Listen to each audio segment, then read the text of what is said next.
दोनों की structure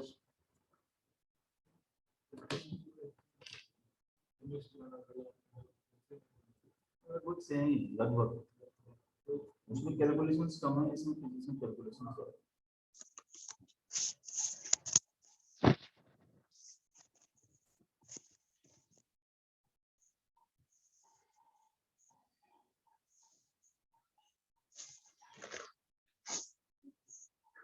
calculations कर रहे थे हम।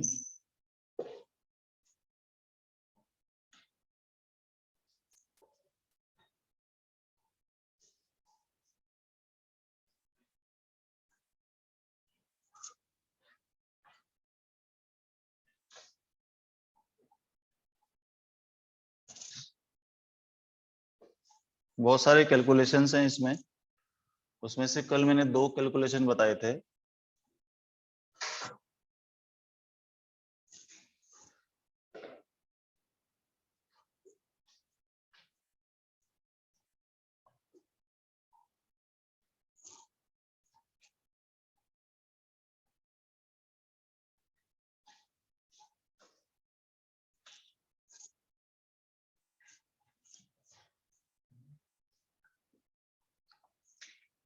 अजम्पशंस उठाई थी अपन ने।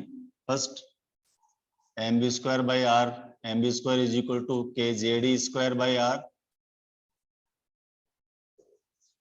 सेकेंड लिया था हमने mv R is equal to nh upon 2 pi. और थर्ड लिया था अपन ने E2 minus E1 is equal to h nu या hc बाई लैम्डा। इनसे मिला करके 3 कैलकुलेशंस किए थे। फर्स्ट कैलकुलेशन रेडियस का, दूसरा वेलोसिटी का। फिर से बताता हूं एक बार। रेडियस का कैलकुलेशन करना है, यहां पर देखो जरा, यह है mv square is equal to K JD square by R. तो यहां से v की वैल्यू उठा करके इसमें डालने के लिए बोला था मैंने कि mv r is equal to nh upon 2 pi से v की वैल्यू अगर मैं निकाल दूं nh upon 2 pi mr, 2 pi mr, और इस v को यहाँ पर प्लेस कर दूं तो यहाँ से अपने पास n की r की वेलोसिटी, वो r का जो वैल्यू आ जाता है जगह से m nh upon 2 pi mr whole square K JD square by r। ठीक है, तो यहाँ से होगा m n square h square divided by 4 pi square m square r square is equal to K JD square by r। एक r से एक r cancel हो जाएगा, तो इसको अपन बोलेंगे रेडियस ऑफ nth ऑर्बिट। ये इधर आ जाएगा, एक m से एक m कैंसिल हो जाएगा, तो क्या आएगा n square h square divided by 4 pi square K JD square m। ये रेडियस ऑफ nth ऑर्बिट है, तो इस फॉर्मूले को यहाँ पर रख लो। R N is equal to N square H square divided by Z को आगे रख लो 4 पाई स्क्वायर के ई स्क्वायर एम। मैंने बोला था इसकी जो वैल्यू है, ये देखो, ये कांस्टेंट है, तो इसका मतलब R N proportional to N square by Z. एक वैल्यू तो मैंने आपको ये बताई थी, और इसका मतलब बताया था 0.529। कब? जब z इज इक्वल टू 1 और n इज इक्वल टू 1 रख दें, तो जो R1 आती है वो क्या आती है 0.529 एंगस्ट्रॉम डिग्री। इसका मतलब हाइड्रोजन एलिमेंट की फर्स्ट ऑर्बिट की जो रेडियस है 0.529 एंगस्ट्रॉम डिग्री होगी। एक और चीज मैंने बताई थी, अगर मैं z इज इक्वल टू ले लूं, 4 हाइड्रोजन एटम ले लूं 4H2, तो इसका मतलब Rn proportional to n square है। तो यहाँ से जो रेशियो आएगा R1 is to R2 is to R3 dash dash dash 1 is to 4 is to 9 dash dash dash. ये भी पूछा गया है एग्जाम में, ठीक है, और ये भी पूछा गया है डायरेक्ट। ये तो हमारा रेडियस का कैलकुलेशन। फिर मैंने बताया था आपको वेलोसिटी का कैलकुलेशन। दूसरा बताया था वेलोसिटी का कैलकुलेशन। वेलोसिटी वाले में क्या करोगे आप, इक्वेशन 1 को इक्वेशन 2 से डिवाइड कर दो। तो देखो जरा, mv square mvr is equal to K Z square by R से आर कैंसिल हो जाएगा, एम से एम कैंसिल हो जाएगा, ठीक है, और एक वी से वी कैंसिल हो जाएगा, यहाँ पर देखो K Z square by are ही ना, और ये हो जाएगा 2 पाई बाई एन एच, ठीक। तो इसका मतलब एक वी से वी, तो वी इज इक्वल टू क्या आ जाएगा कि 2 pi K Z E square by N H. यहाँ पर अपन देखें इसको, जेड बाई एन बाकी का कांस्टेंट है, 2 पाई के E square divided by H. ये दूसरी चीज है ध्यान रखने की, इसका मतलब ये हुआ कि v proportional to Z by N. अगर हाइड्रोजन एलिमेंट के लिए ले तो जेड इज इक्वल टू 1 हो जाएगा, तो v inversely proportional to n। Number of orbit बढ़ेगी तो इलेक्ट्रॉन का जो वेलोसिटी वो डिक्रीज हो जाएगी। तो ये है वेलोसिटी ऑफ एन इलेक्ट्रॉन, ठीक है। इसकी वैल्यू भी मैंने कल बताई थी, ये होती है 2.16 इंटू 10⁶ मीटर पर सेकेंड। ये इसका वेलोसिटी का रेंज होता है। पार्टिकल कहाँ है, यहाँ तो इलेक्ट्रॉन है, तो इलेक्ट्रॉन कैसे बढ़ेंगे, इलेक्ट्रॉन तो जेड बढ़ाएगी जब बढ़ेंगे ना। जेड इज इक्वल टू 1 का मतलब एक इलेक्ट्रॉन एक प्रोटॉन है, जेड इज इक्वल टू 2 आ जाएगा तो 2 इलेक्ट्रॉन 2 प्रोटॉन होंगे, ऐसे होगा। जब तक जेड जेड एटॉमिक नंबर है ना, एटॉमिक नंबर जब तक चेंज नहीं करेंगे जब तक नहीं।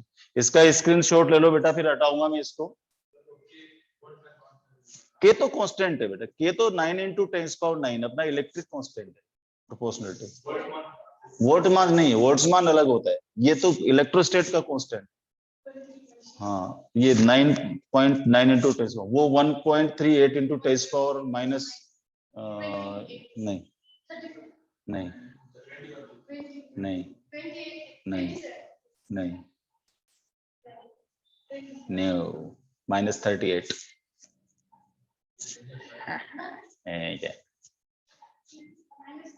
नहीं 1.38 इंटू 10⁻⁻20।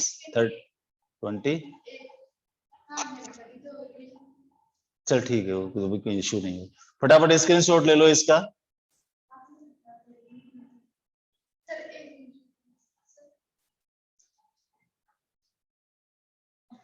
फिर एनर्जी कैलकुलेट करेंगे।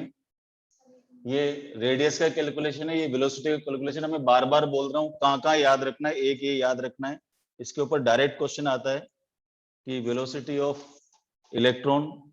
दूसरा ये स्पेशली याद रखना है, R N proportional to N square by Z.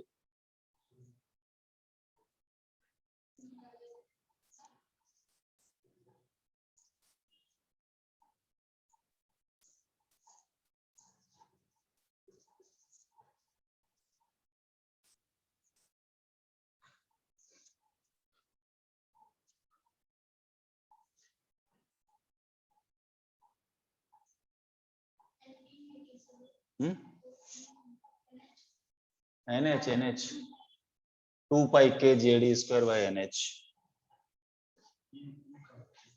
तो ये वेलोसिटी का कैलकुलेशन है। अब अपन इसका कैलकुलेशन करेंगे एनर्जी का।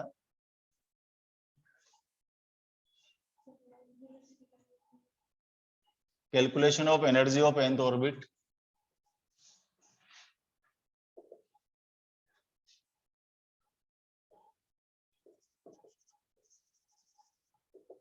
nth ऑर्बिट की एनर्जी। और हमेशा याद रखो, जब कोई पार्ट इलेक्ट्रॉन किसी न्यूक्लियस के आसपास चक्कर लगाता है तो उसकी दोनों एनर्जी होती है, उसकी टोटल मैकेनिकल एनर्जी देखनी पड़ती है अपन को। और mechanical energy is the sum of kinetic energy and potential energy, ठीक है। तो टोटल एनर्जी जो आएगी इसकी, energy of nth orbit is equal to potential energy plus kinetic energy, ठीक है। काइनेटिक एनर्जी कहां से निकालेंगे, देखो kinetic energy is equal to होती है हाफ mv स्क्वायर।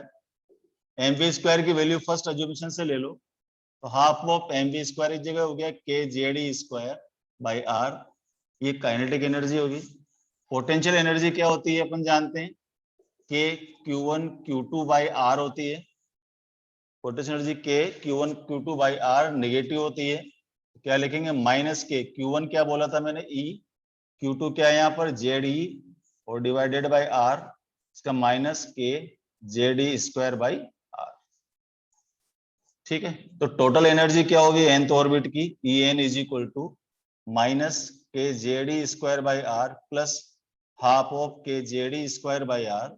इसको अगर अपन माइनस कर देंगे तो इसका मतलब minus half of K Z E square by R. ये टोटल एनर्जी होती है किसी भी ऑर्बिट की। ये इसका सिंपलेस्ट फॉर्मूला है एनर्जी का, half of K Z square by R. क्योंकि एन तो ऑर्बिट है तो यहाँ पर भी अपन आर एन लिख सकते हैं। यहाँ पर जैसे आप आर एन की वैल्यू रखोगे तो टोटल एनर्जी आ जाएगी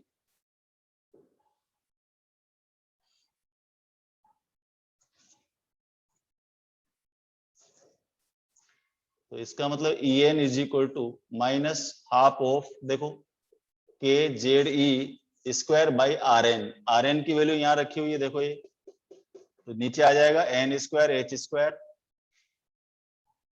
एन स्क्वायर एच स्क्वायर, और ऊपर आ जाएगा 4 pi square K Z E square M.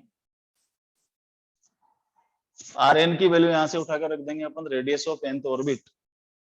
तो अब हमें जो एनर्जी आएगी क्या आएगी, देखो बहुत सारा बड़ा सा एक्सप्रेशन दिख रहा है यहाँ पर। 2 2 जा 4, तो -2 हो जाएगा, पाई स्क्वायर रहेगा, के स्क्वायर हो जाएगा, जेड स्क्वायर हो जाएगा, E4 हो जाएगा, M हो जाएगा, और नीचे आ जाएगा n square h square. This is the energy of nth orbit.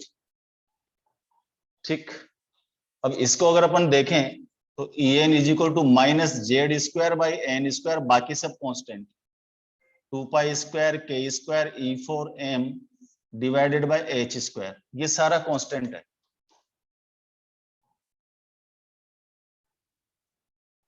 ये सब कांस्टेंट है।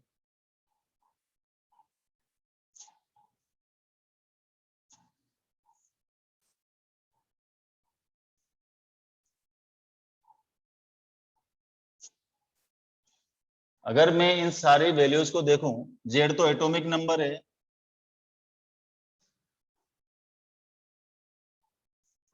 एन नंबर ऑफ ऑर्बिट है, पाई अपन जानते हैं कि constant of proportionality 9 × 10⁹ newton into metre square upon coulomb square. E जानते हैं 1.6 × 10⁻19 कूलम।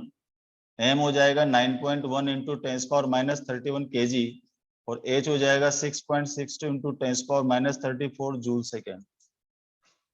अगर ये सारी वैल्यूज अगर मैं रख देता हूं तो इसका जो वैल्यू निकल करके आएगा वो आएगा N is equal to minus Z square by N square, यहाँ पर आता है 13.6 इलेक्ट्रॉन वोल्ट।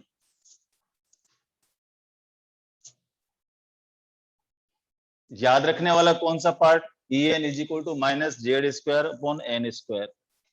डायरेक्ट आता है जो क्वेश्चन, डायरेक्ट यहाँ पूछ सकता है ये वैल्यू अपन को याद रखनी, -13.6 इलेक्ट्रॉन वोल्ट। ये एनर्जी ऑफ nth ऑर्बिट है जो डिपेंड करती है एटॉमिक नंबर के ऊपर, और ये सभी एटम के लिए, ये फॉर ऑल द एटम्स। या तो स्क्रीनशॉट ले लो या नोट करो।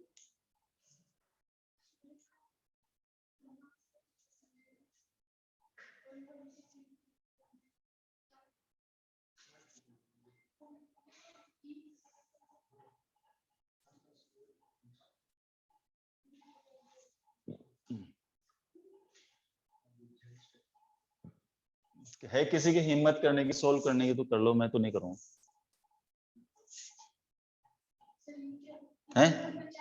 है इलेक्ट्रॉन का चार्ज, जेड ई प्रोटॉन का चार्ज।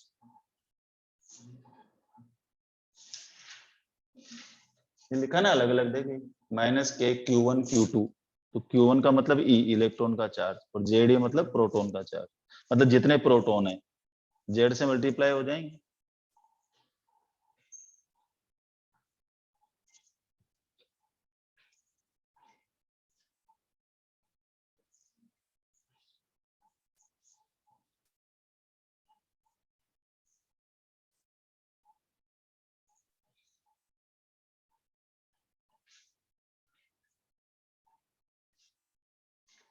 तो बड़े बड़े एक्सप्रेशन निकालना ही दिखने में हार्ड दिखते हैं लेकिन होते नहीं है। सीधा सीधा 3 एज्यूम्शंस ने बोर की सारी तीनों एज्यूम्शंस को मिला करके निकाले मैंने सारे, तो इसमें टेंशन लेने की बात नहीं है। लेकिन चूंकि नीट में डायरेक्ट फॉर्मूले भी आते हैं इसलिए आप लोगों को ये लर्न भी करने पड़ेंगे।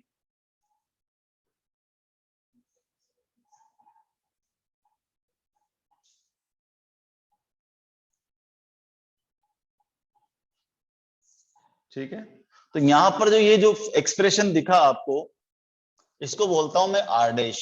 और आपकी जानकारी के लिए बता दूं ये आर डैश रिडबर्ग कांस्टेंट नहीं है। तो ये जो एन ई का फॉर्मूला मैं लिखता हूं कि E N is equal to minus R dash Z square by N square. तो यहाँ पर आर डैश क्या है, ये 2 pi square K square E four M divided by H square ये है। और इसकी वैल्यू क्या है 13.6 electron volt. And this is not Rydberg constant for your kind information. Generally बच्चे इसी को रिडबर्ग कांस्टेंट बोलते हैं, ये रिडबर्ग कांस्टेंट नहीं है। तो अभी तक के जो सारी वैल्यूज अपन ने निकाली वो सब फर्स्ट 2 अज्यूम्शन से आ गई। अब एनर्जी में आकर के थर्ड अज्यूम्शन का काम पड़ेगा। एनर्जी का एक्सप्रेशन यहां तक आ गया, यहां तक कोई तकलीफ नहीं है। अब इसका काम पड़ेगा। कैसे काम पड़ेगा देखो, ये V लिख दिया था अपन ने, ये E हो गया, E N is equal to minus R dash Z square by N square. और यहाँ पर आर डैश क्या है 2 pi square K square E four M divided by H square. किसी को याद नहीं रहते, बनाने पड़ते हैं हाथों हाथ। तुम सोचो कि मुझे याद है, ठीक, लेकिन बन जाते हैं, फटाफट बन जाते हैं। अब आगे सुनो बेटा, यहां तक तो कैलकुलेशन थी। अब थोड़ी सी बेसिक कंसेप्ट वाली बात आएगी जहां से सवाल बनते हैं। एक तो फॉर्मूला बेस तो तुम्हारी तो किस्मत ही है कि तुम्हें नीट में डायरेक्ट फॉर्मूले भी आते हैं। और फॉर्मूले के साथ साथ ये 3 चीजें बताई मैंने, इन पे तुम बार बार मैं गौर करा रहा हूं, तुम्हें ध्यान देना है इस पे। ये डायरेक्ट आता है। ये वी वाला कहाँ गया, कहाँ गया, हाँ ये रहा, ये वी वाला और ये ई वाला। ये इतना भी याद रह जाएगा ना तुम्हारा काम चल जाएगा, क्योंकि बाकी की वैल्यू तुम्हें याद है, लेकिन ये याद रखना है जरूर। चलो आगे करें।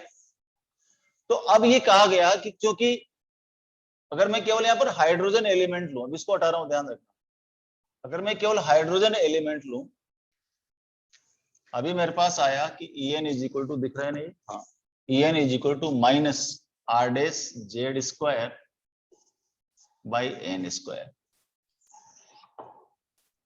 करेक्ट। तो अगर हाइड्रोजन एलिमेंट की बात करूं मैं, 4 हाइड्रोजन एलिमेंट की अगर मैं कैलकुलेशन करूं इसकी 4, हालांकि जो बोर था हाइड्रोजन और हाइड्रोजन लाइक एलिमेंट्स के लिए प्रूव कर पाया था, बाकी आगे तो कर नहीं पाया। जैसे 1H1 1H2 1H3 यहां तक कि जहां 1 था वहां तक ही कर पाया था, उसके बाद में आगे इसका बस का रोग नहीं था। तो हाइड्रोजन लाइक एलिमेंट की अगर अपने देखें, हाइड्रोजन एलिमेंट, तो देख E1 इज इक्वल टू क्या आ गया, हाइड्रोजन एलिमेंट के लिए जेड इज इक्वल टू 1 हो गया, ठीक है। अब N is equal to 1 first orbit के लिए E1 क्या हो जाएगी माइनस 13.6, जेड इज इक्वल टू 1 है, एन इज इक्वल टू 1 है, इलेक्ट्रॉन वोल्ट। तो फर्स्ट ऑर्बिट की जो एनर्जी क्या हो जाएगी माइनस 13.6 इलेक्ट्रॉन वोल्ट। दूसरी देखो N is equal to 2, E2 is equal to क्या हो जाएगा, देख आर डैश तो माइनस 13.6 है ही सी, जेड 1 है ही C, divided by 2 square, N is equal to 2, 4 से डिवाइड कर दो तो minus 3.4 electron volt. Second orbit की जो एनर्जी होगी माइनस 3.4 इलेक्ट्रॉन वोल्ट होगी। थर्ड ऑर्बिट की एनर्जी निकालो, एन इज इक्वल टू 3, तो E3 is equal to minus 13.63 square, तो माइनस 13.6 बाई 9 ये हो जाएगा 1.51 electron volt. N is equal to 4, E4 minus 13.6 by 4 square minus 13.6 by 4 ये हो जाएगा 0.82 electron volt. N is equal to 5, तो E5 हो गया minus 13.6 divided by 5 square minus 13.6 divided by 25, 4 square 16 था नहीं। उसके बाद में 25 ये हो जाएगा 0.51 इलेक्ट्रॉन वोल्ट। इसी तरह से n इज इक्वल टू 6 करोगे तो E6 आ जाएगा 0.37 इलेक्ट्रॉन वोल्ट। कम से कम इतनी तो आपको याद रखनी है, -13.6, 3.4, 1.51, 0.82, 0.51, 0.37, ऊपर नीचे भी चलेगा, लेकिन इतनी तो कम से कम याद होनी ही चाहिए। ये हाइड्रोजन स्पेक्ट्रम में हाइड्रोजन के एनर्जी लेवल्स हैं। इसके बाद आ जाओ, देखो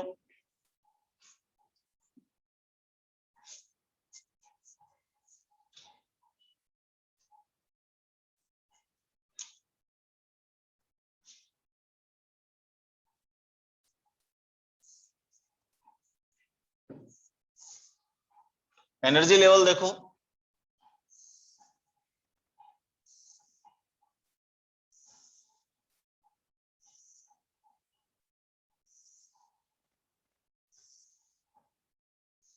ये ऊपर नीचे हो जाए तो बुरा मानने की बात नहीं, ठीक है। ये फर्स्ट ऑर्बिट है, n is equal to 1, n is equal to 2, n is equal to 3, n is equal to 4, n is equal to 5, n is equal to 6, 7।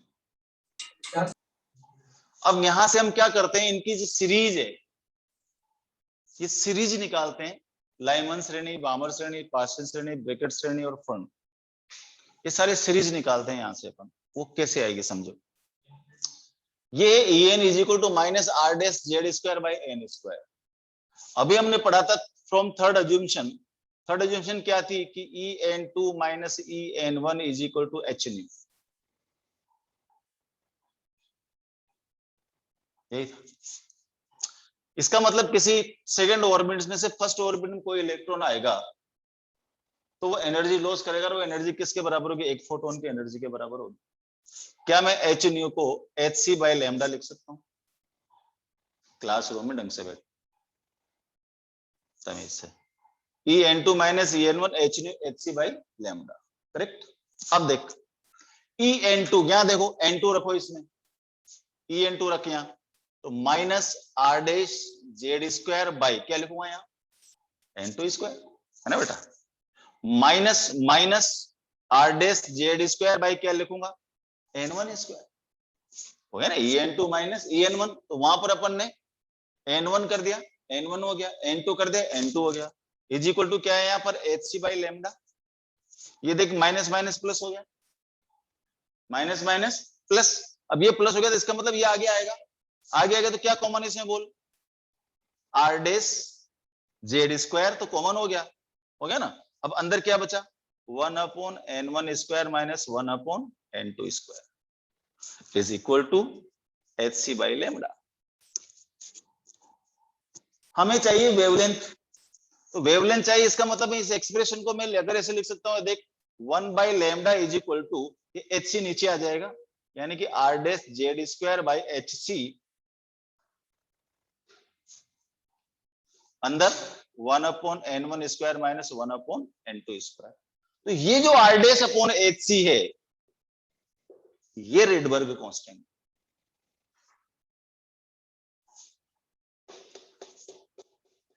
Are dash upon H C is R, और R क्या है यहाँ पर, Rydberg constant. इसको Rydberg constant बोलते हैं, और इसकी वैल्यू होती है 1.097 इंटू 10⁹ होती है, 7 होती है, 9 होती है शायद, है ना, सही कर रहा हूं पक्का,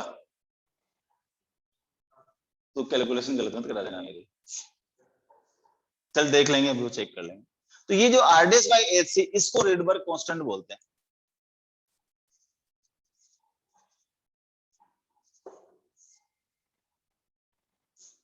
वो रेडबर्ग कांस्टेंट नहीं है आर डैश। अब यहां से आपका 1/λ, अगर इसको अपन रेडबर्ग कांस्टेंट बोल दो तो क्या बन गया, 1/λ is equal to R Z square 1/n1 square minus 1/n2 square.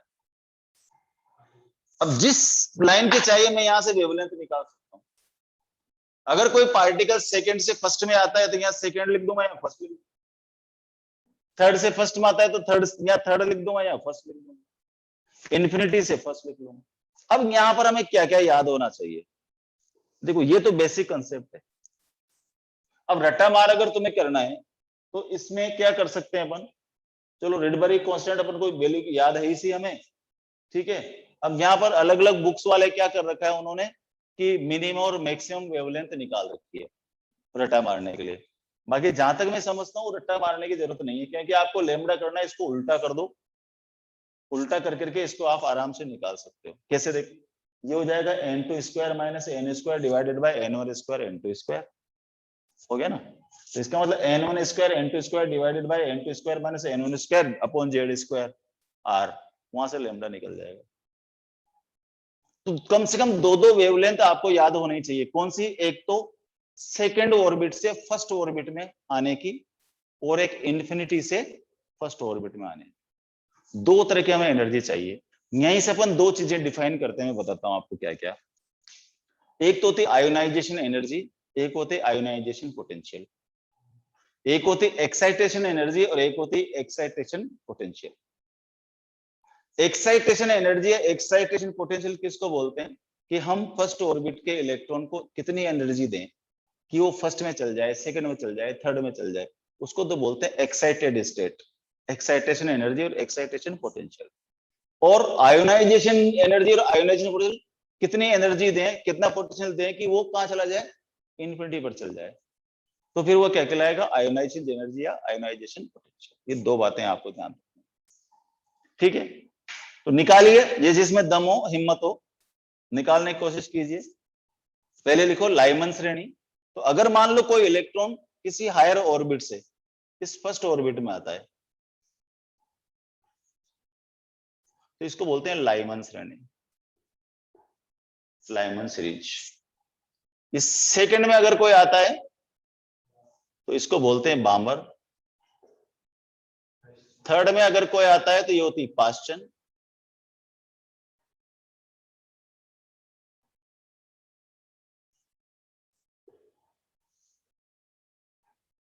Fourth में अगर आता है तो इसको बोलते हैं ब्रैकेट। और इसमें अगर आता है फिफ्थ में तो इसको बोलते हैं फंड। ये 5 सीरीज होती है, और इन 5 सीरीज की हमें मिनिमम और मैक्सिमम वेवलेंथ निकालनी पड़ती है। Minimum wavelength and maximum wavelength कैसे निकालेंगे, देख बहुत सिंपल है। मेरे ख्याल से यार 10 की पावर 7 होता है, 1.097 इंटू 10 की पावर 7 होता है। नहीं, प्लस ही होता है, जहां तक मुझे आशा है 7 होता है। अभी देख लेंगे, ठीक है, डाटा भूल जाते हैं। 7 ही होना चाहिए, अभी पता लग जाएगा अगर वो, क्योंकि उसकी बामर की वेवलेंथ मुझे याद है 1215 होती है उसकी, लाइमन की फर्स्ट वेवलेंथ। फर्स्ट देखते हैं लाइमन का फर्स्ट सीरीज, लाइमन सीरीज ये कब होगी, जब सेकेंड ऑर्बिट से फर्स्ट ऑर्बिट में इलेक्ट्रॉन आएगा, ठीक है। तो सेकेंड से फर्स्ट में लाओ, लाइमन की फर्स्ट लाइन क्या आएगी, देख 1/λ L1, देखना R 1.097 इंटू 10 पावर 7, ठीक। जेड इज इक्वल टू 1 है, हाइड्रोजन का निकाल रहे हैं, तो 1/1 स्क्वायर माइनस 1/2 स्क्वायर, तो ये हो गया 1.097 इंटू 10 पावर 7, और ये हो गया 1 माइनस 1/4, 1 माइनस 1/4, 3/4, 1 माइनस 1/4, 3/4। तो लेमडा क्या हो गया, लेमडा L1 देख रहे बेटा, 4 divided by 1.097 into 3 into 10 power 7, मेरा 7 ही सही है, क्योंकि एंगस्ट्रॉम डिग्री, अब ये मीटर में है, एंगस्ट्रॉम डिग्री में करेंगे ना इसको, देख तो ये हो गया 4 इंटू 10 पावर -7, और ये हो गया 3 7 जा 21, 127 एंड 128, 2.3, करेक्ट। तो 4 को 3.281 से डिवाइड करो, 4 डिवाइडेड बाय, मैं नहीं करूंगा, कैलकुलेटर से करूंगा मैं, कैलकुलेटर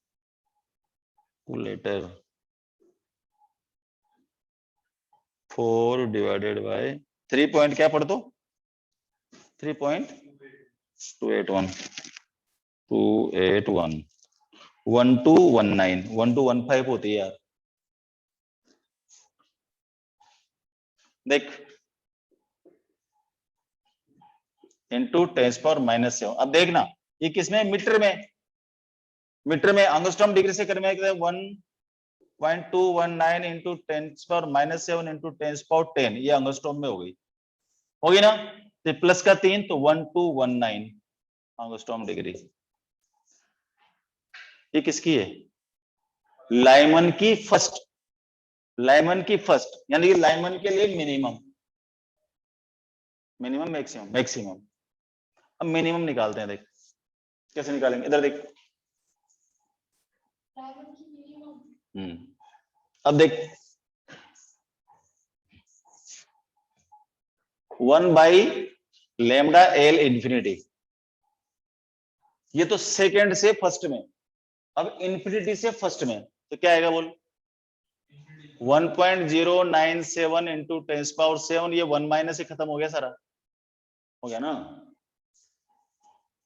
तो ये क्या आ गया बोल कि lambda L infinity is equal to 1/1.097 10⁻⁷ 1 में 1.097 से डिवाइड कर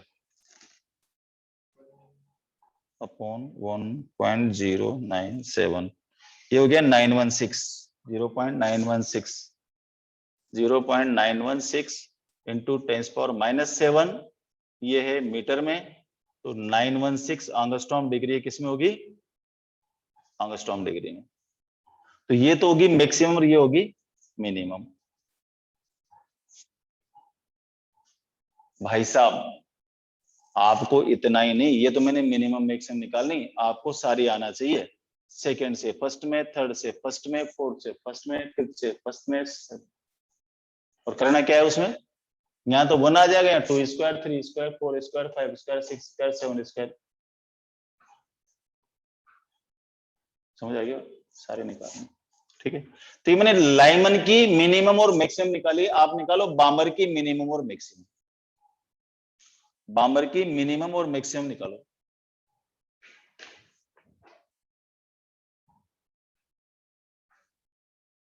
बामर की मिनिमम और मैक्सिमम वेवलेंथ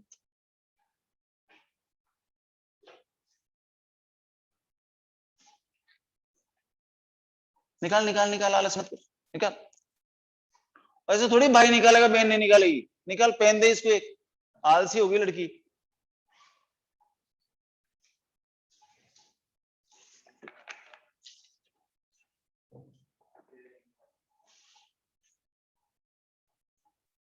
निकालो बामर की मिनिमम मैक्सिमम पास्चन की मिनिमम मैक्सिमम ब्रैकेट की मिनिमम मैक्सिमम और फंड की मिनिमम मैक्सिमम सारे लाइन निकालो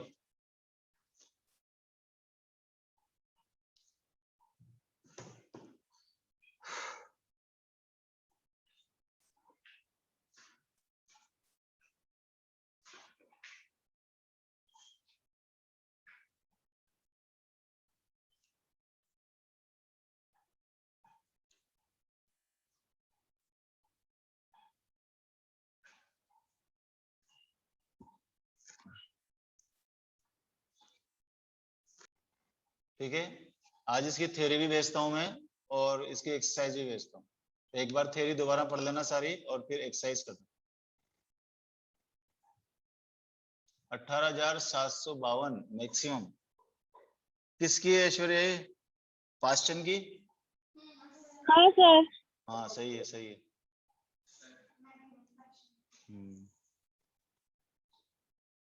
और मिनिमम है 8,244 पास्चन की सही है वेरी गुड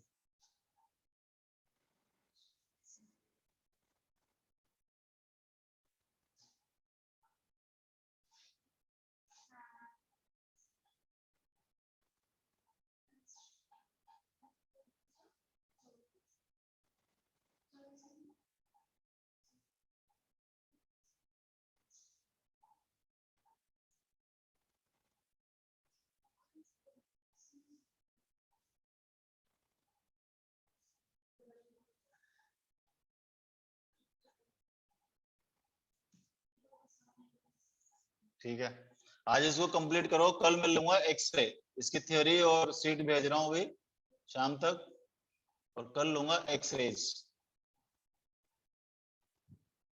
2 दिन में खत्म हो जाएगा एक्सरेज।